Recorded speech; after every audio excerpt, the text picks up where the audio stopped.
Now, is this perfect? Not at all. There are definitely some janky shots that are coming out, things that are wrong with physics or the look is wrong, stuff like that. Google's new AI video generator just released, Veo3. And this has a lot of people thinking in the filmmaking community, what does this change about our workflow? Can we use this in the future? What does it mean for AI filmmaking? This really has me rethinking everything about indie filmmaking. The question now becomes, if we can generate anything that we want, any frame that we want, even on a shoestring budget, what does this mean for the indie creator? What does this mean for indie filmmakers? That's the question I aim to answer with this video. Yes? Can I help you? My filmmaking journey started years ago with one of my first short films, The Spy. And it has always been my dream, my passion to remake that short film on a Hollywood budget. And now with Veo3, it's finally possible. So today, I'm gonna remake one of my first short films using AI. The rules of remaking this short film are quite simple. I just have to follow the same blueprint I followed when I was 10 years old. Rule number 1. I can only use myself. No crew, no friends, no family, no other people, just me and a camera. Rule number 2, I have to use the same dialogue that I wrote when I was 10 years old. Oh boy. And rule number 3, the entire film cannot be generated AI videos. I have to use myself in some of the clips as well. This is going to be a very interesting video. We'll see how this goes. Blue, are you ready to make an AI generated film? Let's do it. All right, so the first step is we need to sit down and watch the original short film from 15 years ago called The Spy.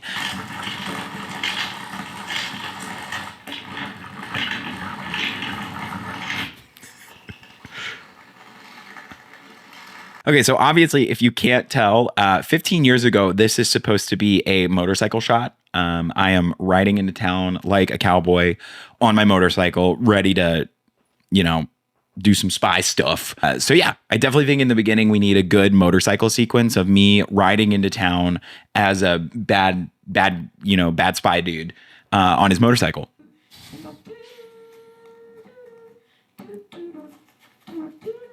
Okay, guys. Yeah, and I'm thinking for that tree shot, maybe that's me on top of a building, right? He's kind of like, or me, I'm kind of scooting around. So maybe that's on top of a building, on top of a skyscraper, something like that. I think that's how we can translate this to this new version of The Spy. Dun, dun, dun, dun. Okay, so we definitely have another aspect to add to the film. There's me and a bad guy who is evil, right? So I need to make sure that there's a bad boss dude at the end and me, and we have some sort of confrontation. So wait, if you're evil, then I should probably get out of here before you do something bad. And there it is, folks, the dialogue that we have to include in this short film. Oh, gosh, it's so good. You are a screenwriter, my dude. All right, so the line is, so wait a minute. If you're evil, then I should probably get out of here before you do something bad. So that's the line. That's it. That's all we have to include. So that's great. So then the bad guy says, yeah, like he shakes his head, yeah. And then we get out of there.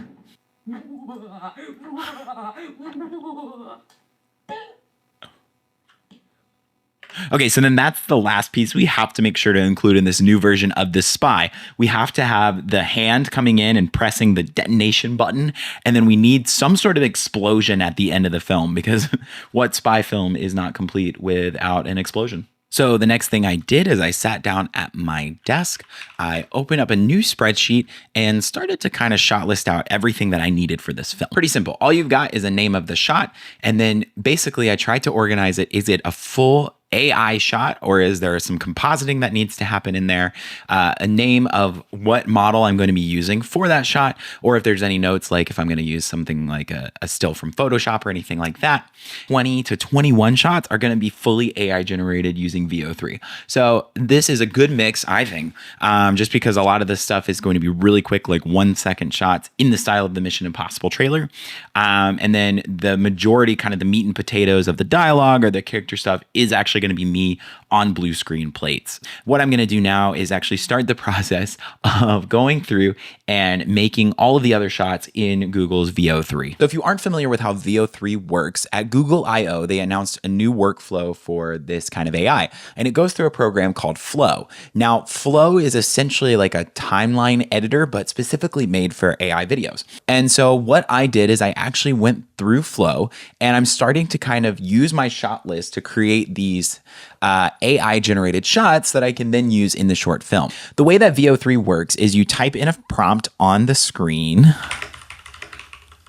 and then you click the arrow to go ahead and generate that shot. Now, what I'm quickly realizing is you have to be extremely specific with the AI to get the kind of frames that you're looking for, right? Because if you don't tell it exactly what you're looking for, or the framing or the composition, it will kind of go off and start to hallucinate. Like, take, for example, this shot. I run, I jump off the building, and then I start flying through New York City. That's awesome. Great. Now, what I've been finding as I go through this is that there are a couple of things that you can include in your prompt to get the best results. Number one is exactly the style that you're looking for. So I make sure with each of these prompts, I'm writing a cinematic, photorealistic shot. The second thing that I'm noticing is that Veo actually understands filmmaking terms, right? So if I use something like a tracking shot, if I use pan, tilt, dolly, it knows all of those things, so I can speak to it as if I'm on a set. The last thing I'm making sure to do is very clearly explain the frame that I'm trying to get. So I'll say things like, make sure that this character is on the right side of the frame facing the left, or vice versa, in the back of the frame, in the front of the frame.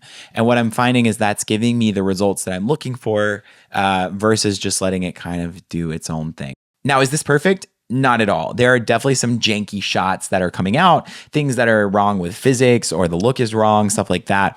So I would like to take a moment to honor those fallen clips who didn't quite make the cut just because they came out a little janky or had incorrect physics.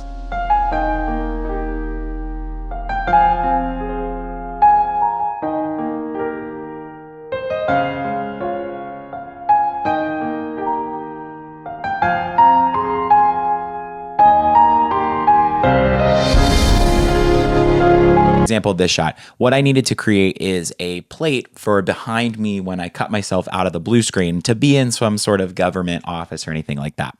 So I wrote this prompt about a cinematic photorealistic medium shot in the style of a spy thriller. So I gave it that information as well. And I told it basically the room that I was looking for, what's happening in the background and stuff like that. And what I didn't take into account is that Veo3 would assume that I wanted a character in the shot. So I did have to go back. I basically rewrote this prompt telling it, hey, I just want the background. I don't actually want a character in the front. And then it gave me the plate that I actually used in the final film. Now, another cool application that you can use for this AI is actually feeding it a live image from your shot, right? So what I did is I took a screen grab of my shot from in front of this warehouse, and I told it basically to blow up the warehouse coming out of the doors with giant fireballs, right? And so I was able to generate this pretty good shot of fire coming out of this building that I can then composite myself back on top of. Now, is the fire perfect? No, by no means. But what I really enjoy about this clip is that it knows where to come out of the doors. It knows where to come out, where the debris should fall. It knows all of those things, and it's comping that into the shot for me, where this could have taken me a couple of hours to complete if I were to composite it, where I was able to do this in like 30 to 60 seconds. So I think that's a really cool use case for this type of program. Next, I went outside and I went to a couple of different locations. The first location that I went to actually was kind of like a parking lot-ish. Basically, it's this cool area that I know where you've got this little ledge on the sidewalk.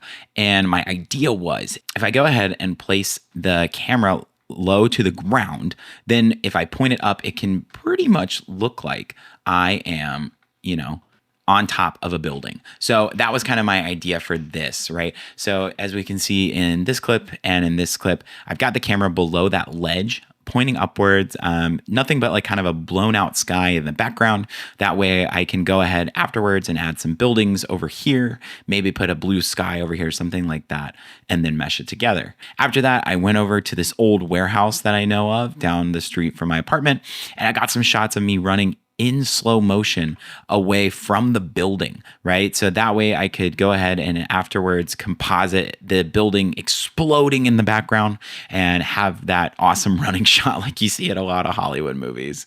Oh my goodness, what is going on with that face, sir? After that, I kind of moved back into my apartment and filmed some shots on a blue screen. And so this is what that kind of looks like, right? I've just got me on my pop-up blue screen doing this scene with another quote unquote character, but no one's actually there. I've got this scene in front of a blue screen, and what I'll eventually do is go ahead and rotoscope this out, and then I'm gonna go ahead and key myself out of the footage and replace this background with an AI generated background of an office, like a military complex, something like that. For the beginning scene of me riding into town on the motorcycle, a lot of that is going to be AI generated, but then I've got this shot of me on a blue screen, and to kind of sell the effect even further, what I did is I'm sitting in front of my television, and I've got the television playing just some clips of desert motorcycle riding in Arizona. That way, when I go ahead and key this out, I can still have the reflection in my sunglasses, even though they're not really there. It kind of sells the effect that I'm driving down the street, since you can kind of see it in my reflection of my sunglasses. And then, of course, you got to have the James Bond shot. Once I had all of those clips, then it came down to compositing everything, right? So I was able to take all the clips into DaVinci Resolve. I usually composite in Fusion. So what I did is I took the background, put it in, I took my footage, I keyed it out so that I could separate the background from the foreground, did some work on the edges just to kind of blur them, put some glow on there, did some light wrap on it to make it look like I was actually inside of that office rather than just pasted on top. Did some color correction, and then I got a pretty convincing plate for this being shot on a really badly lit blue screen in my living room. And then I was able to kind of take and play with some of these other shots and really dial in the edit. I think a lot of people have this misconception when you say that you're making an AI short film that you're just going to type in a few prompts and then out pops a video. And that's not the case. As you can see by this timeline here on the screen, I did have to go in and do a lot of work with sound design to get it how I wanted. I probably could have even dived deeper into the sound design, but I was on a limited time crunch, right? I had to do other things like speed ramping to make sure that this motorcycle was fast, right? Because if you look at the original shot that the AI gave us, right, the motorcycle is just really slow as it goes by. So what I ended up doing is speed ramping this and making sure that as the motorcycle goes past the frame, it's actually a speed that looks realistic rather than what it gave me. Same thing with this car shot. I had to speed that up and put a little bit of camera shake on it so it looked realistic. All of this to say is there is a lot of compositing work and other things happening under the hood in this short film to get it to look right, rather than just keying in a prompt and having the AI spit out a final film. So obviously this brings up a lot of questions about where does AI filmmaking, AI video generation fall into our workflow as filmmakers and especially as indie filmmakers. And I think there's a few places that this can actually be useful. The first place is going to be for spec work, right? If you're trying to make a spec trailer or a rip reel or a sizzle reel just to get your project out there for funding, this is a great way to do it, right? I filmed this entire trailer in a day. I did the AI prompting in a day, and I did the editing in a day. So 3 days of work, $0. I also work a day job.